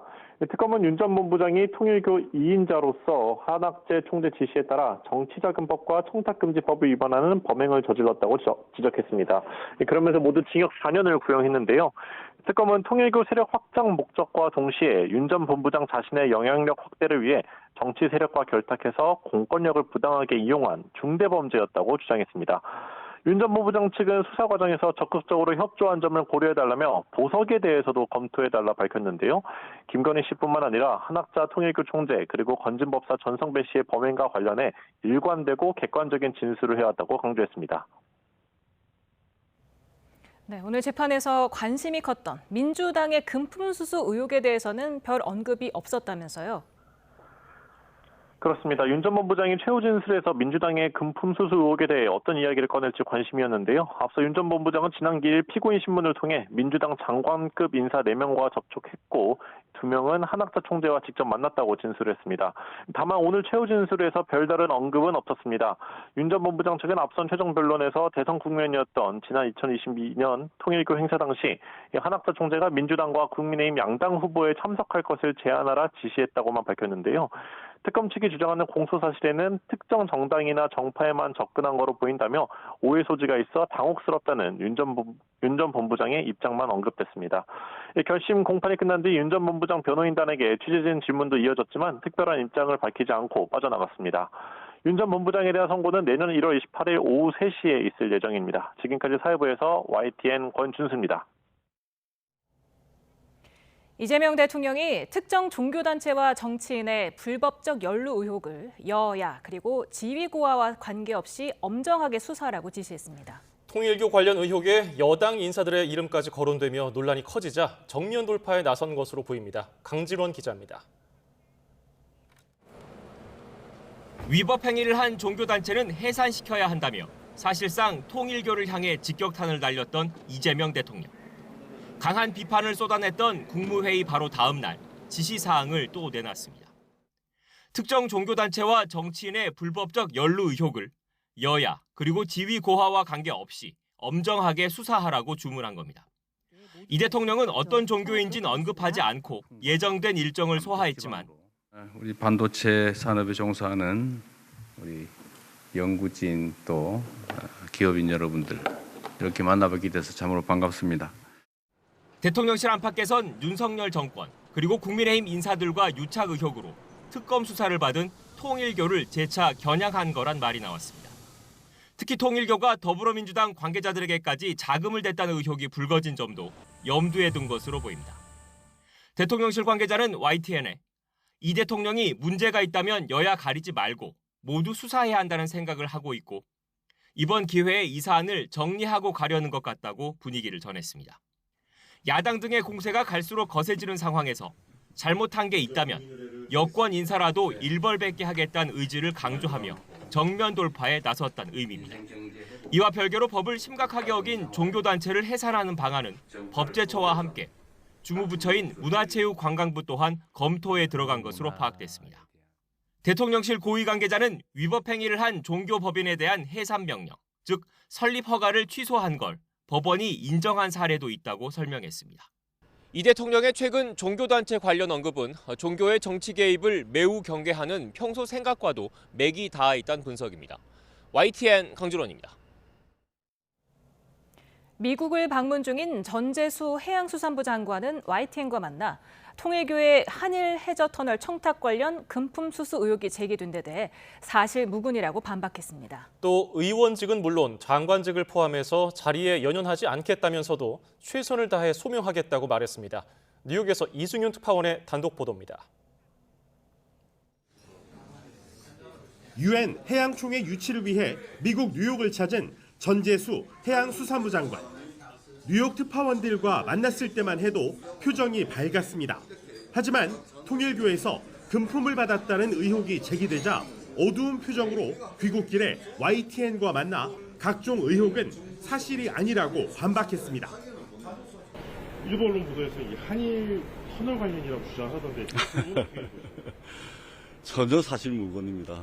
그리고 600명이 모여있는 행사장에서 축사를 했다고 하는데 전혀 사실무근이고요. 전 장관은 자리에 연연하지 않는다면서도 최선을 다해 소명할 것이며 상황을 정리해서 국민께 말씀을 드릴 기회가 있을 것이라고 말했습니다. 저는 지금 현재 국회의원이자 국무위원입니다. 거치에 연연하겠습니까? 절대 그렇지 않다는 말씀을 드리고 또 불미스러운 일이 발생했지만 의혹은 전혀 사실관계에 부합하지 않기 때문에 깜짝 놀랄 반전이 있을 것이라고 밝혔습니다. 그러면서 해수부를 부산으로 이전해 해양 수도로 만들고 한반도 남단을 북극 항로 경제 권역으로 만드는데 계속 매진하겠다고 덧붙였습니다. 해수부는 유엔 해양총회 유치라는 성과에도 불구하고 전 장관에 대한 의혹이 불거지면서 무거운 분위기 속에 후속 조치 마련에 착수했습니다. 뉴욕에서 YTN 이승윤입니다. 야권에서 촉발된 통일교 로비 의혹이 범여권으로 옮겨붙자 민주당은 표정 관리를 하면서도 내심 당혹스러운 눈치입니다. 국민의힘은 특검이 민주당 연루 의혹만 은폐하려 했다며 역공에 한창입니다. 박정현 기자입니다. 민주당 유력 인사들에게도 금품을 건넸단 윤영호 전 통일교 세계본부장 진술 이후 민주당 투톱은 공식 반응을 자제하고 있습니다. 대신 지도부회의에선 국민의힘과 통일교 사이 유착을 발본색원해야 한다는 일종의 시선 돌리기용 발언만 나왔습니다. 국민의힘과 통일교 정교 유착 반드시 엄단해야 합니다. 헌법과 법률을 위반하면 누구든 책임을 져야 하며 종교단체도 예외일 수 없습니다. 내부적으로는 추가 폭로를 예의주시하며 물밑 사실관계 파악에 분주한 모습인데 다만 특검이 민주당 의혹만 뭉갰다는 편파수사 비판에는 의혹이 있다면 있는 그대로 경찰에서 수사하고 처벌받으면 된다며 선긋기에 나섰습니다. 특검에서 할 수 없었기 때문에 넘긴 것이죠. 그냥 덮은 것이 아니고요. 돌아다니는 어떤 설, 소문 이런 것만 가지고 당 지도부가 어떤 조치를 할 수가 없는 것은 상식이고요. 국민의힘은 야당과 통일교를 연관 지으려 난리치더니 정작 뒤에서 돈을 받은 건 민주당이었다며 특검이 편파 플레이를 한다고 맹비난했습니다. 같은 혐의에 권성동 의원을 구속한 특검이 전재수 장관이 금품을 받았다는 진술을 지난 8월 확보하고도 공소시효가 임박한 지금에야 경찰에 사건을 넘겼다며 은폐 의혹을 제기했습니다.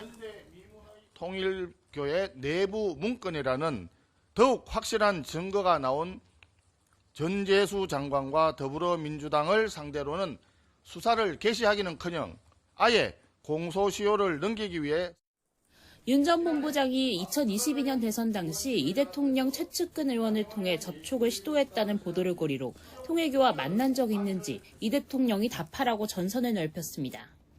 대통령이 종교단체 해산을 운운하며 입막음을 시도하는데 민주당 의원 실명이 한 명이라도 나오면 엄청난 역풍에 휩싸일 거라고 경고했습니다.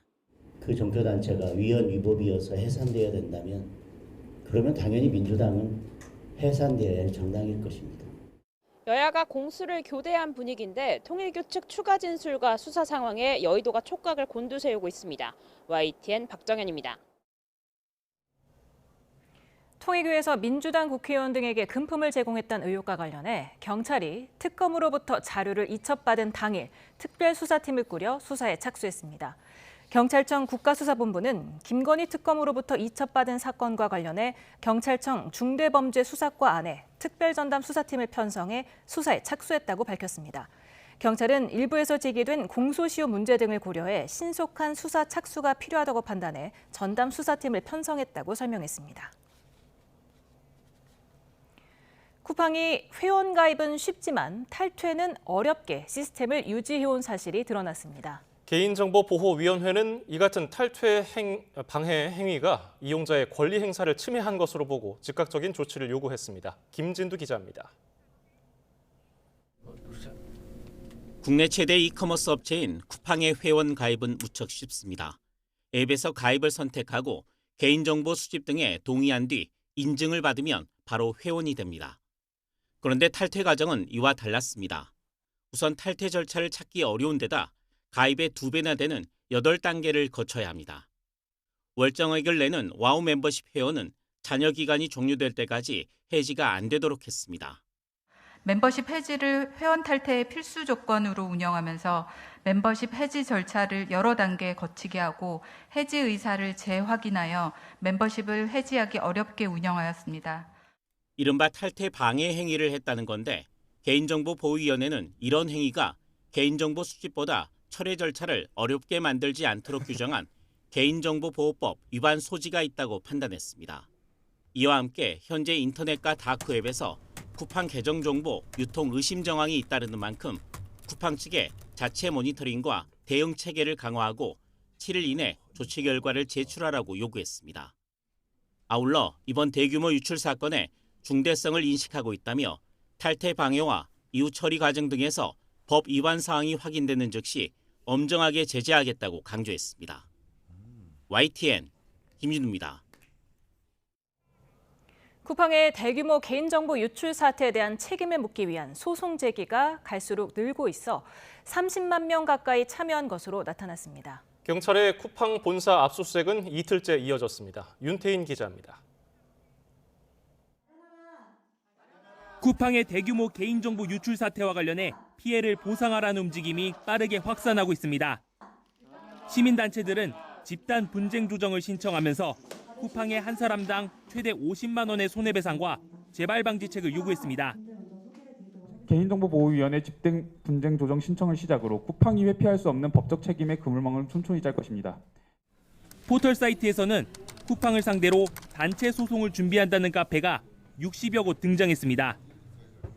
실제 법무법인과 법률사무소 등을 통해 소송에 참여 의사를 밝힌 사람은 28만 명이 넘습니다. 각 법무법인 등은 쿠팡을 상대로 한 사람당 10만 원에서 최대 50만 원을 배상할 것을 요구하는 것으로 파악됐습니다. 지금도 실시간으로 계속 신청 주시고 계속 증가하고 있습니다. 쿠팡 고객정보 유출 사태를 수사하는 경찰은 이틀째 압수수색을 이어갔습니다. 앞서 경찰은 이번 강제 수사에 대해 개인정보 유출 경위를 정확히 파악하기 위한 필수적 조치라고 강조했습니다. 어떤 내용들 추가로 압수할 예정입니까? 경찰은 확보한 압수물을 분석하면서 유출 경위 등 사태 전반을 종합적으로 규명할 방침입니다. 또 쿠팡의 보안 체계에 어떤 취약점이 있는지 혹은 피해를 묵인하거나 은폐한 정황이 있는지 꼼꼼히 들여다볼 방침입니다. YTN 윤태인입니다. 김민석 총리는 쿠팡 고객정보 유출 문제가 심각한 수준을 넘었다며 위법 사항은 엄정 조치하겠다고 강조했습니다. 김 총리는 쿠팡 사고 대응 등을 논의하는 국가정책조정회의를 주재하며 디지털 사회에서 국민의 정보 보호는 플랫폼 기업의 가장 기본적인 책무라며 이같이 말했습니다. 이어서 사고 경위에 대한 신속하고 정확한 조사와 함께 제도 개선도 철저히 준비하겠다고 덧붙였습니다. 쿠팡은 최근 대규모 개인정보 유출 사태 책임을 지고 박대준 대표이사가 사임했다고 밝혔습니다. 쿠팡은 박 대표가 국민을 실망하게 한 점에 매우 송구스럽게 생각한다며 이번 사태의 발생과 수습 과정에서의 책임을 통감하고 모든 직위에서 물러나기로 했다고 밝혔습니다. 또 미국 모 회사는 이번 사태를 적극 수습하고 고객 불안감을 해소하기 위해 해롤드 로저스 쿠팡 INC 최고 관리 책임자 겸 법무총괄을 임시 대표로 선임했다고 밝혔습니다.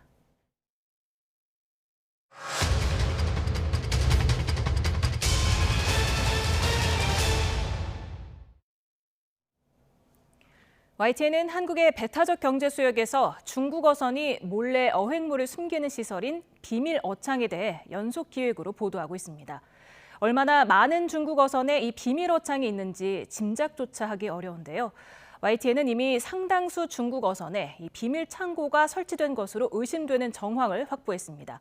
김희영 기자의 단독 보도입니다.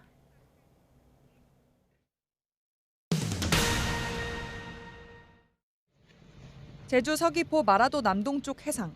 멈춰있는 중국 어선에 우리 해경 보트가 접근합니다. 지난 1월 신종 비밀어창을 처음 적발했을 당시 영상입니다. 그런데 어선 한 척이 단속된 직후 허가를 받고 조업 중이던 100여 척의 다른 중국 어선들이 일제히 전속력으로 달아나기 시작합니다. 다른 선박이 단속되더라도 조업을 이어가던 이전과는 다른 모습인데 이들은 이후 무전을 통해 해경이 비밀어창을 알게 돼 돈을 못 벌게 됐다며 적발된 어민을 비난하고 어떤 부분을 더 개조할지 논의한 것으로 전해졌습니다. 단속을 피한 다른 어선들도 비밀어창을 설치한 것으로 의심되는 정황입니다.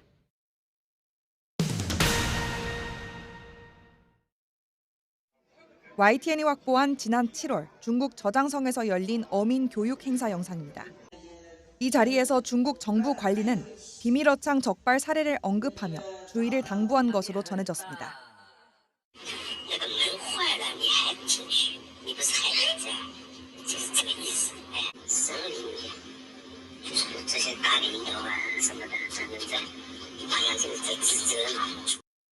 정부 관계자까지 언급할 정도로 비밀어창이 이미 널리 퍼진 것 아닌지 우려되는 대목입니다.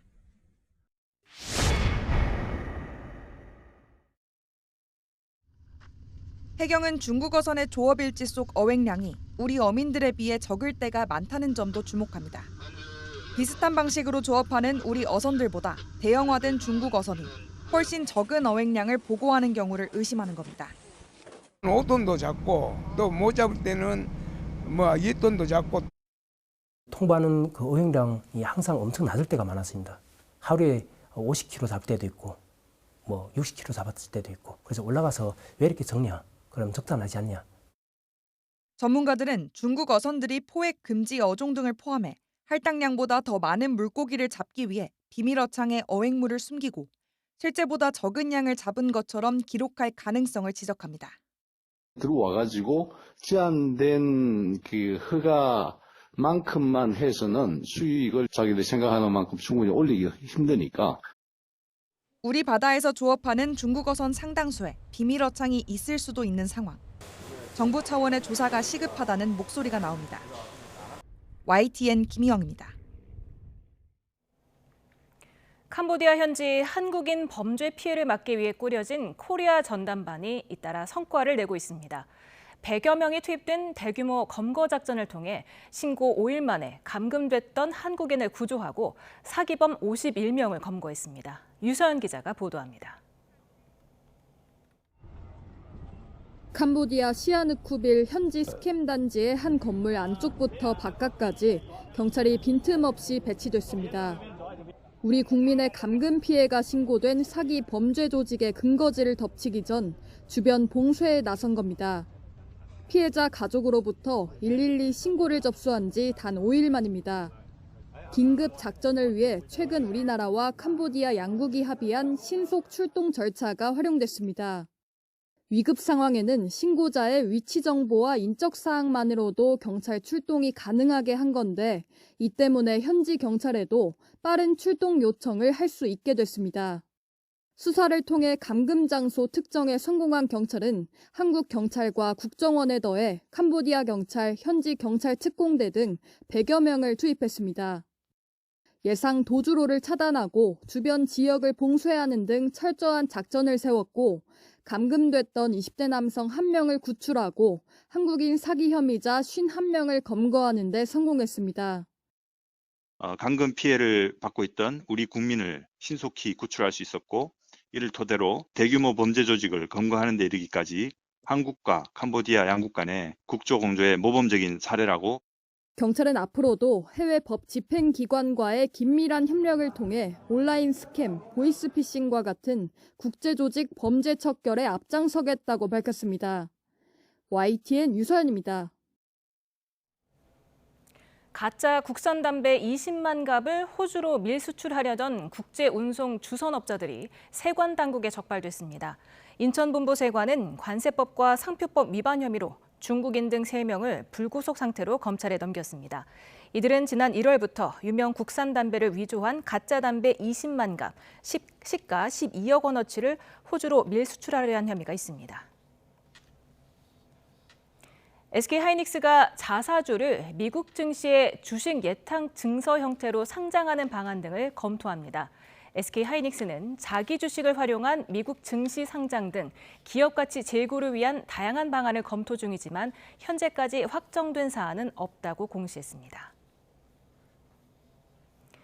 카카오페이가 올해 송금 데이터를 분석한 결과 결혼식 축의금 송금 봉투를 이용한 평균 송금액이 10만 원을 넘었습니다. 이는 6년 전인 2019년에 축의금 평균 송금액 5만 원에서 2배로 증가한 수치입니다.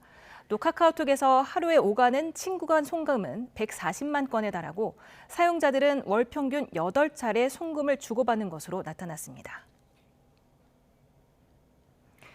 60, 70년대 영화계의 황금기를 이끌었던 배우 김지민 씨가 향년 85세로 미국에서 별세했습니다. 사인은 저혈압 쇼크로 알려졌고 미국 현지에서 장례 절차가 마무리될 것으로 보여 별도로 영화인장은 치르지 않을 전망입니다. 이광현 기자입니다. 제13회 대종상 시상식입니다. 이날식에서 영화 토지에 출연한 김지미 양이 여우 주연상을 1974년 고 김수용 감독이 만든 영화 토지로 대종상에서 여우 주연상이 호명된 30대 김지미의 모습입니다. 60년대 한국 영화계 황금기를 이끌던 원로 배우 김지미가 향년 85세를 일기로 별세했습니다. 최근 대상포진 바이러스에 감염돼 건강이 악화한 이후 미국에서 세상을 떠난 것으로 알려졌습니다. 1940년생인 김지미는 영화 황혼열차를 통해 처음 영화계에 데뷔했고 춘향전과 토지 등 700여 편이 넘는 작품에 출연해 대종상은 물론 파나마 국제영화제 여우주연상을 받으며 국내외에서 활약했습니다. 한국의 엘리자베스 테일러로 불린 고인은 우리 영화사에 남긴 공로를 인정받아 각종 훈장과 공로상을 받기도 했습니다. 배우로서 연기도 아직 부족했고 완성됐다고 생각을 안 하기 때문에 아직도 처리 안 난 성장 과정에 놓여 있다. 영화에 대한 고인의 열정은 후배 양성을 위한 제작자나 영화 행정가로도 이어졌습니다. 자신의 이름을 딴 회사를 만들고 영화진흥위원회 위원과 한국영화인협회 이사장 등을 거쳐온 영화계 어른 김지미. 얼마 전 이순재를 떠나보낸 우리 대중문화계에 다시 추모와 애도의 목소리가 이어지고 있습니다. YTN 이광현입니다.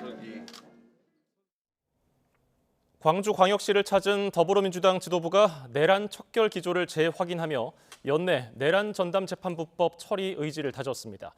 위헌 소지는 최소화하되 필요하다면 다른 법안 처리 시기도 조절하겠다는 기류인데 국민의힘은 결사항전을 외치며 천막 농성에 돌입했습니다. 강민경 기자입니다.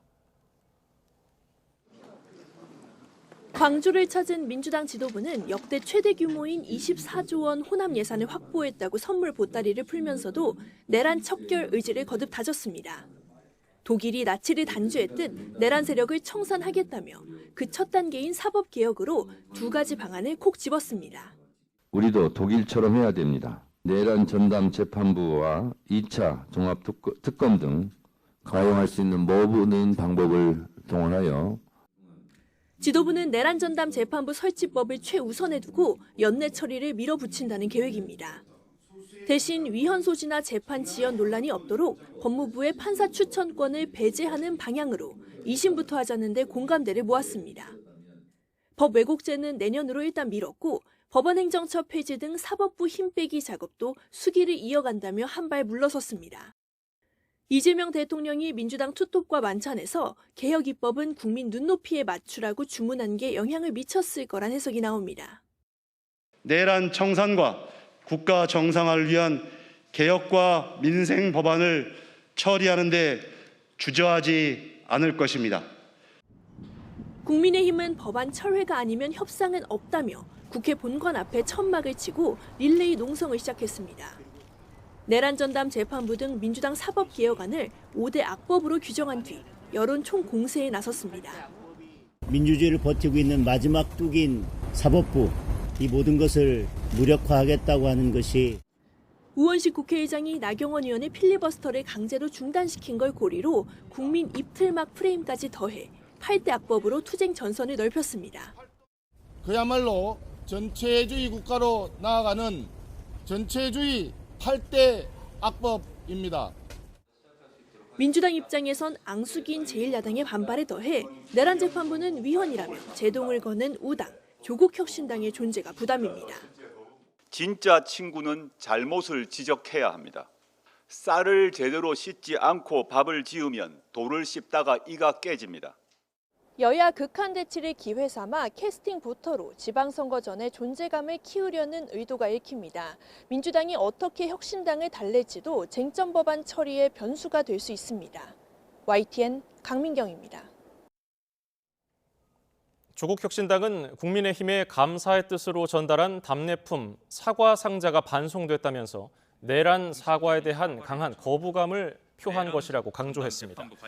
조국혁신당은 오늘 기자단 공지를 통해서 국민의힘은 답례품 사과를 수령한 뒤에 그대로 반송했다고 밝혔습니다.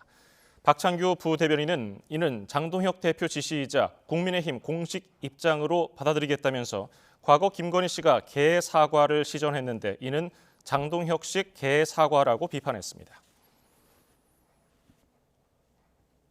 국민의힘 이뇨한 의원이 비상계엄 이후 이어진 불행을 극복해야 한다면서 비례대표직에서 전격 사퇴했습니다. 흑백 진영 논리를 극복해야 한다고 말했는데 정치 환경에 무력감을 느낀 것으로 보입니다. 박희재 기자입니다. 대한민국 1호 특별 귀화자 푸른은의 한국인은 의사 가운을 벗고 2년 전 국민의힘 혁신위원장으로 긴급 수혈됐습니다. 듣고 변하고 희생할 각오가 돼 있어요. 와이프하고 아이만 빼고 다 바꿔야 된다. 윤석열 정부 집권 여당의 혁신을 이끌다 42일 만에 물러난 뒤 비례대표로 금배지를 달았습니다. 그리고 1년 6개월 본업으로 돌아간다면서 의원직 사퇴를 전격 선언했습니다. 인 의원은 기득권을 내려놓고 국민 통합에 기여하겠다. 진영 논리만 따라가는 정치 행보가 국가 발전의 장애물이다. 힘줘 외쳤습니다. 흑백 논리와 진영 논리는 벗어나야지만 국민 통합이 가능하다고 생각합니다. 인 의원이 꾸준히 정치 혁신을 시도했고 맞는 역할도 고민했지만 12.3 비상계엄 이후 무력감을 느꼈다는 게 주변 설명입니다. 윤 정부의 계엄 이후 지난 1년간 이어지고 있는 불행한 일들은 대한민국 미래를 위해 극복해야 할 일이라고 생각합니다. 인 의원은 회견 전에 장동혁 대표 등과 면담했고 회견 이후 국회의장실을 찾아 사퇴 의사를 전달한 것으로 전해졌습니다. 깜짝 사퇴에 여야 모두 아쉬움을 표했습니다. 하지만 국민의힘은 극단적인 진영 논리와 정부 여당의 폭주를 지적했고 민주당은 발목 잡기와 의사진행 방해를 언급하며 신경전을 펼쳤습니다. 인 의원의 비례대표 빈자리는 휠체어 타는 변호사로 유명한 이소희 전 세종시 의원이 승계할 예정입니다. 흑백 진영 논리를 끊어야 한다는 인 의원의 마지막 발언이 나온 날에도 국민의힘은 당원 게시판 내용으로 시끄러웠고 여야는 상임위 곳곳에서 고성 충돌했습니다. YTN 박희재입니다. 내년 서울시장 지방선거에서 여권의 다크호스로 꼽히는 정원호 서울 성동구청장이 일을 잘한다는 의미의 일잘러가 이재명 대통령과 자신의 같은 점이라고 말했습니다. 정 구청장은 출판 기념회에서 순한 맛 이재명이라는 자신의 별명을 소개하며 이같이 밝혔습니다. 오세훈 서울시장이 잘한 사업을 꼽아달라는 질문에는 걷기 운동을 촉진한 손목 닥터가 잘한 사업이라며 오 시장이 계엄을 반대하고 탄핵을 찬성한 데 상당히 감사하다고 언급했습니다.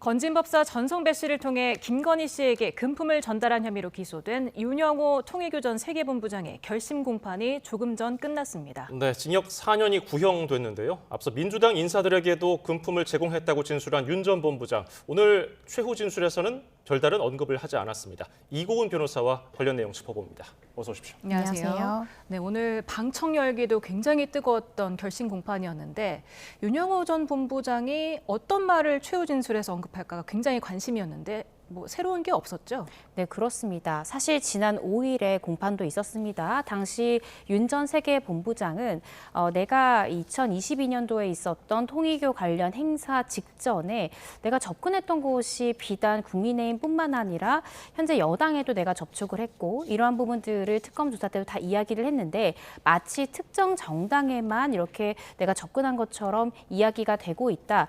그리고 이 부분에 대해서 실명을 거론해도 되냐라고 재판장한테 물어보고 승인을 받았으나 내가 발언할 경우에 어떤 파장이 일지 고민이 된다면서 5일 때는 실명을 거론하지 않았습니다. 이후에 과연 윤 전 본부장이 이 마지막 결심 공판 때는 입을 열 것인가를 두고 많은 보도들이 나왔는데요. 아무래도 심리적인 압박을 느꼈었던 것으로 보여지는데 결국 윤 전 본부장은 특검 이 조사 때는 아마 수사보고서상에는 실명을 거론한 것 같습니다. 그렇지만 이 많은 국민들에게 공개되는 이 결심 공판, 이 최후 진술 때는 특정한 이 의원들이나 전현직 의원들의 이름을 실명을 거론하지는 않고 자신이 억울한 부분들 또 적극적으로 이 수사에 협조했지만 이런 부분들이 자신에게 불리하게 다가왔던 부분들 이런 부분들을 마지막 이 재판장에게 호소하는 것으로 진술을 마무리했습니다. 예, 특검은 윤 전 본부장에 대해서 재판부에 징역 4년을 요청했는데 그러면서 윤 전 본부장이 수사에 비교적 협조적인 태도로 임한 점은 긍정적인 요소라고 얘기를 했거든요. 이 점을 반영해서 4년이 구형된 건가요? 네, 그렇습니다. 저는 사실 윤 전 세계본부장의 이 구형량이 징역 5년 이상은 구형되지 않을까. 왜냐하면 지금 특검팀이 물론 뭐 내란 특검 여러 가지의 특검이 있지만 현재 재판받고 있는 피고인에 대한 형량 구형이 상당히 높다라는 거죠. 이 최고 형량을 거의 상회할 정도의 구형이 나오고 있는 상황이기 때문에 윤영호 전 세계본부장에 대해서도 5년 이상의 구형이 나올 것이다라고 예상을 했는데 그 예상과 달리 구형량이 징역 4년이 나왔습니다. 구체적으로 말씀을 드리면 이 정치자금법 위반, 그러니까 권성동 의원에게 불법 정치자금을 전달했다라는 등의 그 부분에 대해서 징역 2년, 또 이 김건희 씨에게 고가의 목걸이와 샤넬백 등을 전달했다, 주었다라는 부분에 대한 청탁금지법 위반 혐의에 대해서 징역 2년에서 총 징역 4년을 구형한 거죠. 그러면서 윤 전 세계본부장이 그간 수사 과정에서 협조한 건 사실입니다. 실제 권성동 의원에게 내가 자금을 주었다라고 적극적으로 진술했고요. 또 건진법사 전성배 씨와 김건희 씨가 계속해서 수사 과정에서 이 진술을 부인을 하고 혐의를 부인했던 것과는 달리 윤 전 세계본부장은 내가 한학자 총재 측으로부터 지시를 받아서 실제 그러한 물품들을 전달했고 이 부분에 대한 수사 자료들을 대부분 협조했다라는 거죠. 그래서 이런 부분들을 지금 특검에서는 감안을 해서 징역 4년을 선고해달라라고 구형한 그런 상황입니다. 네, 지금 파장이 커진 게 윤 전 본부장이 지난 5일 재판에서 통일교가 민주당 측에도 접촉을 했었다 이런 주장을 했기 때문인데 사실 이게 사실이라면 본인의 혐의도 추가되는 거 아니겠습니까? 왜 재판 막바지에 들어서 이런 주장을 했을까요? 저는 본인에게도 불리할 수 있는 진술을 했기 때문에 그 진술의 신빙성이 상당히 높지 않을까라고 사실은 생각이 드는데요. 앵커님께서 말씀 주신 대로 사실상 본인도 뇌물 공여, 그러니까 뇌물을 준 사람도 문제가 될 수 있는 것이죠. 그럼에도 불구하고 자신에게 불리할 수 있는 진술을 했던 것은 사실 특검 수사 과정에서 면담 과정에서 지난 8월에 이러한 진술을 했다는 것인데 사실 수사기관 입장에는 상당히 신빙성이 높은 진술이다라고 평가할 수 있는 부분이지 않을까 싶습니다. 왜 이러한 진술을 거의 재판 막바지에서 했을까? 그 부분은 이 특검이 어떠한 정치적인 의도를 가지고 편파를 했다라는 점을 조금 더 강조하기 위해서 이러한 발언을 한 것이 아닌가라는 생각이 들고요. 지금 윤 전 본부장 같은 경우에 변호인을 통해서 주장하는 가장 큰 무죄, 일부 무죄의 논리는 위법 수집 증거를 토대로 특검이 기소했기 때문에 일부 죄에 대해서는 우리가 무죄가 선고되어야 된다라는 주장을 크게 하고 있습니다. 예를 들어서 지난해 서울 남부지검이 발부받은 압수수색 영장 같은 경우에는 김건희 씨에게 이 고가의 물품을 전달했던 이 청탁금지법 위반에 대해서만 압수수색을 하라고 해서 발부받은 영장이었고 그 영장에 기해서 다이어리, PC, 카카오톡 등을 압수했는데 그 압수된 물품을 토대로 이 권성동 의원에 대한 정치자금법 위반 혐의를 받아냈다는 것이죠. 이것은 압수수색 영장 범위를 넘어선 부분이기 때문에 위법한 수집 증거고 이 위법 수집 증거를 토대로 윤영호 전 본부장의 자백을 이끌어냈기 때문에 그리고 그 자백을 토대로 기소했기 때문에 이 부분은 무죄가 선고돼야 된다라는 것이 이 주된 무죄의 논리이고 이 과정에서 이 특검이 어떠한 정치적인 의도를 가지고 너무 과도하게 수사한 것이 아니냐라는 점을 좀 강조하기 위해서 이런 부분들에 대한 언급들이 나온 것이 아닌가 싶습니다. 예, 윤 전 본부장이 피고인 신문에서 민주당 장관급 인사 4명과 접촉을 했고 이 중에 2명은 한학자 총재를 만났다고 진술을 했거든요. 지금까지 뭐 언론 보도도 나오고 있고요. 누가 이 인물들로 알려져 있습니까? 네, 지금 가장 크게 이야기가 나오고 있는 것은 전재수 현 해양수산부 장관이고 당시에는 의원이었죠. 어떠한 통일교 관련한 청탁이 있었고 이 때문에 내가 4천만 원 정도가 되는 현금 상자와 고가의 특정 이 브랜드까지 이야기를 하면서 고가의 시계 2개를 함께 넘겼다라고 지금 윤영호 전 세계본부장 이야기하고 있습니다. 또 거론되는 인물이 이 정동영 통일부 장관에게도 이 금품을 전달했다라고 지금 특검 조사 과정에서 이야기했다라는 보도들이 나오고 있는 상황입니다. 네, 지금 윤 전 본부장의 이 얘기들 이게 지금 특검에 처음 얘기한 게 지난 8월 아니겠습니까? 네. 그리고 나서 지난 5일에 재판에서 자신이 이런 얘기를 하고 국회의원 리스트까지 말하고 수사 보고서에서도 적혔는데 왜 증거 기록에는 빠졌냐 이렇게 특검에 따져 묻기도 했거든요. 이 부분은 어떻게 보세요? 검사가 수사를 한 것을 수사 기록이라고 합니다. 예를 들어 수사 기록이 1000페이지다 하면 그 모든 것을 법정에 내지 않습니다. 1000페이지 중에 이 본건 공소 사실을 입증할 만한 증거를 예를 들어 한 800페이지를 추려서 증거 기록의 형태로 조제를 하는데요.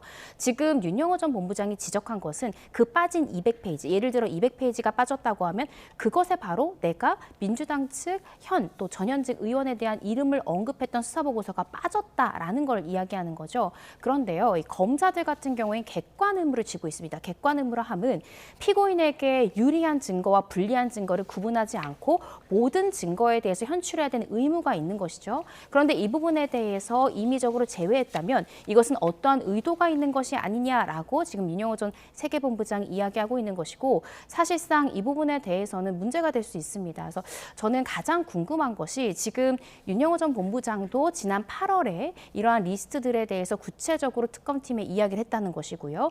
특검에서도 지난 8월에 그런 진술이 있었다는 것은 인정하지 않았습니까? 근데 그 진술을 들었는데 이 수사 범위가 아니라고 판단을 해서 우리는 수사를 본격적으로 진행하지 않았다라는 것인데 중요한 것은 그렇게 판단했다 하면은 다른 수사기관에 빠르게 이첩을 해야 되는 것이 맞다라고 보여지는데 이첩을 하려면 킥스라는 프로그램을 통해서 그 이첩할 만한 사건의 별건 사건 번호를 부여해야 됩니다. 내사 번호를 부여해야만 타 수사기관으로 넘길 수 있는 것이죠. 그런데 처음 그 진술을 들은 시점은 지난 8월이고 만약 그 내사 번호를 부여했던 시점이 지난 11월이라고 하면 약 3개월의 기간 동안 왜 사건 번호를 부여하지 않았는가? 처음부터 이첩할 생각이었고 특검에서 직접 수사하지 않을 생각이었다면 내사 번호를 빠르게 부여해서 다른 수사기관으로 보냈어야 되는데 그러한 조치를 하지 않은 이유가 무엇인지는 좀 사실관계가 규명되어야 되지 않을까 싶습니다. 네, 말씀하신 대로 의혹을 처음 인지하고 특검 수사 대상이 아니라고 판단한 지 약 4개월 만인 어제서야 이첩을 했는데 지금 문제는 이렇게 늑장 대처라는 비판이 제기된 이유가 지금 공소시효가 지금 거의 끝나가는 거 아니냐 이런 비판이 나오고 있거든요. 네, 그렇습니다. 지금 윤영호 전 본부장이 이야기했던 면담 수사보고서 내용이 상세히 지금 공개되지는 않아서 그 사실관계를 조금 따져봐야 되겠지만 일반 정치자금법 위반 같은 경우에는 공소시효가 7년입니다. 그런데 현직 공무원에게 이 구체적인 청탁 내용이 있었고 대가 관계가 있는 금원이 넘어갔다고 하면 뇌물죄로 이 제명이 변경될 수 있고요. 또 수수한 금원 자체가 3천만 원을 넘는 경우 특가법으로 해서 이 처벌 수위가 올라가게 되고 동일하게 공소시효가 더 길어지게 됩니다. 그런데 4천만 원이 한 번에 넘어갔다 하면 3천만 원이 넘는 금액이 있기 때문에 특가법으로 변경되면서 공소시효가 늘어가지만 예를 들어 4천만 원을 한 번에 준 것이 아니라 쪼개기식이고 각각의 쪼개기 금원마다 청탁 내용이 다르다고 하면 이것은 포괄적 일죄가 아니라 각각이 실제적 경합범으로서 2018년도에 줬던 금원에 대해서는 뇌물죄가 공소시효가 만료될 수 있는 부분이기도 하거든요. 그래서 특검에서 지금 면담을 실제로 진행했다라고 하는데 과연 4천만 원이 예를 들어 쪼개기식으로 갔고 각각이 청탁 내용이 다르다고 하면 일부 범행에 대해서는 공소시효 만료로 이 공소권 없음이 될 수 있는 상황이기 때문에 아마 이첩받은 경찰에서도 빠르게 지금 사건 내용을 파악을 하고 수사의 시작점 같은 경우에는 아마 윤영호 전 세계본부장을 소환 조사하는 것부터 아마 시작을 할 것입니다. 그래서 이런 부분에 대한 신속한 수사가 필요한 그런 상황입니다. 예, 앞서서 윤 전 본부장이 언급한 것으로 알려진 정치인들에 대해서 2명을 얘기했기 때문에 반론 그리고 입장을 전해드려야겠습니다. 전재수 장관에 대해서는 일단 전재수 장관이 직접 본인이 아니라고 부인을 했고 또 정동영 통일부 장관은 내일 입장문을 낸다고 했더라고요. 네, 그렇습니다. 말씀 주신 대로 지금 전재수 장관 같은 경우에 현재 지금 뉴욕에 있죠.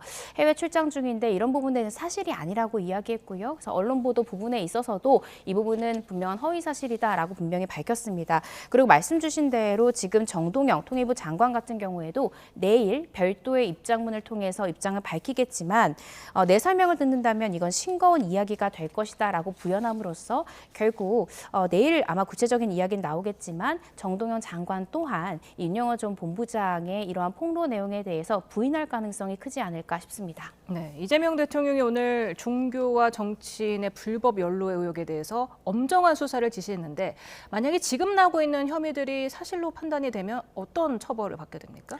실질적으로 구체적으로 봐야 될 것 같습니다. 예를 들어서 현금으로도 주고 지금 고가의 물품으로도 준 것으로 보여지는데 고가의 물품 같은 경우에는 이 고가의 시계 같은 경우에는 모두 다 일련 번호가 있죠. 그래서 그 해당 브랜드를 압수수색해서 시계의 일련 번호를 특정할 것이고요. 누가 사갔는가 그리고 그 일련 번호 특정 시계에 대해서 받은 지가 한참이기 때문에 예를 들어 수리받은 내역들이 있다면 그것이 누가 와서 수리를 받았는가 이런 것들을 통해서 아마 구체적으로 밝힐 것 같습니다.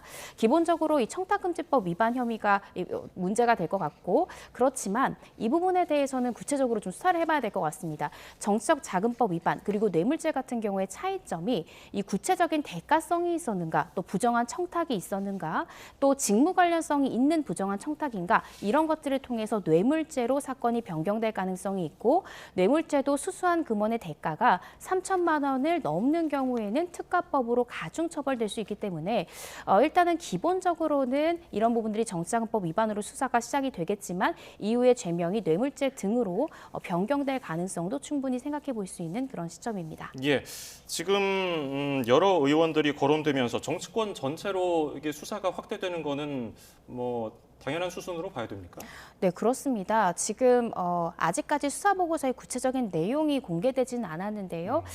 지금까지 나온 언론 보도 내용에 따르면 이 윤영호 전 본부장이 하나차 총재 지시로 내가 금품을 전달했다라고 지금 이야기되고 있는 인물이 지금 5명 정도의 정치인을 실제로 지금 거론을 했다라는 보도가 나오고 있습니다. 따라서 이 부분들에 대해서 아마 경찰이 구체적으로 수사를 할 것이고요.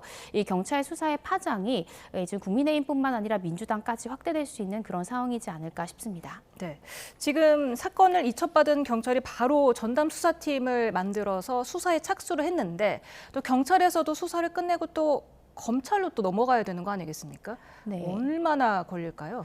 원래 보통 이제 경찰 단계 때 수사 이제 걸리는 시간 한 3개월 정도를 보고요. 이 경찰에서 수사한 다음에 구속 사건이 아닌 경우에는 검찰에서도 약 3개월 정도의 이 수사 기간이 걸리는 것이 통상입니다. 그렇지만 이번 사안 같은 경우에 국민들의 관심도가 굉장히 높은 사건인 만큼 경찰에서도 굉장히 서둘러서 수사할 것 같고요. 특히 공소시효 만료 여부가 문제가 될 수 있는 2018년 범행부터 빠르게 수사할 가능성이 있고 수사를 해서 구체적인 범행 내용이 나온다 하면 구속영장까지도 신청해 볼 수 있기 때문에 이 부분에 대해서는 통상의 사건보다는 조금 더 빠르게 진행될 가능성이 있지 않을까 싶습니다. 예, 오늘 말씀 여기까지 듣죠. 이고은 변호사였습니다. 고맙습니다. 감사합니다.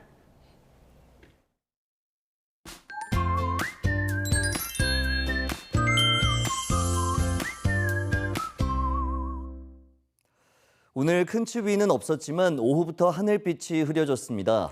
맞습니다. 하늘에 구름이 잔뜩 끼었는데요. 내일은 비구름이 유입되면서 대부분 지역에 비를 뿌리겠습니다. 네, 새벽에 서쪽 지역부터 비가 내리기 시작해 점차 그 밖에 전국으로 확대하겠습니다.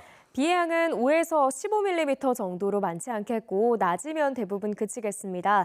하지만 영동에는 모레까지 최고 10cm 이상의 많은 눈이 오겠고 경북 북동 산간에도 최고 5cm의 눈이 내려 쌓이겠습니다. 또 국외 미세먼지가 유입되면서 중서부와 호남, 제주도는 오후에, 대구와 경북은 저녁에 한때 공기가 탁해지겠습니다. 내일 아침에는 비구름이 이불 역할을 해주면서 추위가 더 약해지겠습니다. 서울과 대전 5도, 부산은 8도로 오늘보다 4에서 6도가량 높겠습니다. 한낮 기온은 서울이 8도, 광주 13도, 대구 15도로 오늘과 비슷하거나 조금 높겠습니다. 이후 주말에도 전국에 또다시 비나 눈이 내리겠고 충청과 호남, 제주도를 중심으로는 휴일까지 이어지는 곳도 있겠습니다. 이렇게 눈비가 내리고 날이 추운 겨울에는 안전 운전을 위해서 준비하면 좋은 것들이 있죠. 맞습니다. 무엇보다 빙판이나 도로 살얼음으로 인한 사고가 많은 만큼 스노 타이어로 교체를 하면 도움이 되고요. 스프레이 체인까지 구비하면 더 좋습니다. 또 김서림이 발생하기 쉬운 만큼 방지제를 준비하는 것도 좋고요. 성해 제거기나 성해를 제거하는 데 효과적인 에탄올을 분무기에 넣어서 챙기는 것도 좋겠습니다. 날씨 캔버스의 김수연, 윤수빈이었습니다. 오늘 뉴스 플러스는 여기까지입니다. 시청해주신 여러분 고맙습니다.